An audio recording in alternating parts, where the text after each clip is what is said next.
সাম্প্রতিক স্যাটেলাইট ছবিতে দেখা গেছে সিরিয়ায় রাশিয়ার সামরিক ঘাঁটিগুলো থেকে যুদ্ধ সরঞ্জাম সরিয়ে নেওয়া হচ্ছে।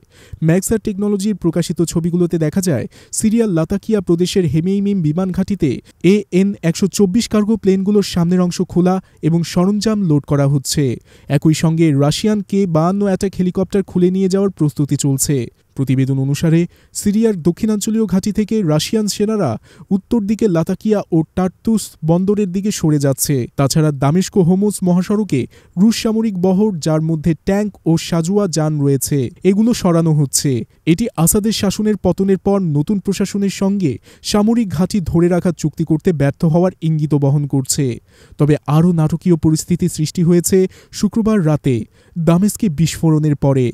আল জাজিরার সিরিয়া প্রতিবেদক রেসুল শেরদার জানিয়েছেন, এটি ইসরায়েলি বিমান হামলার ফল, যা সিরিয়ান সেনাবাহিনীর ৪র্থ ডিভিশন ও একটি র্যাডার ব্যাটালিয়নকে লক্ষ্য করে চালানো হয়েছে। ৪র্থ ডিভিশনের তত্ত্বাবধানে থাকা বাশার আল আসাদের ভাই মাহের আল আসাদ। অন্যদিকে সিরিয়ার পাহাড়ি এলাকাগুলো যেমন মাউন্ট কাসিউন এবং ম্যাসাফের গবেষণা ল্যাবরেটরি বারবার ইসরায়েলি হামলার লক্ষ্যবস্তু হয়েছে। এই ঘটনায় সিরিয়ার আকাশ প্রতিরক্ষা ব্যবস্থার দুর্বলতা আরও প্রকাশিত হয়েছে।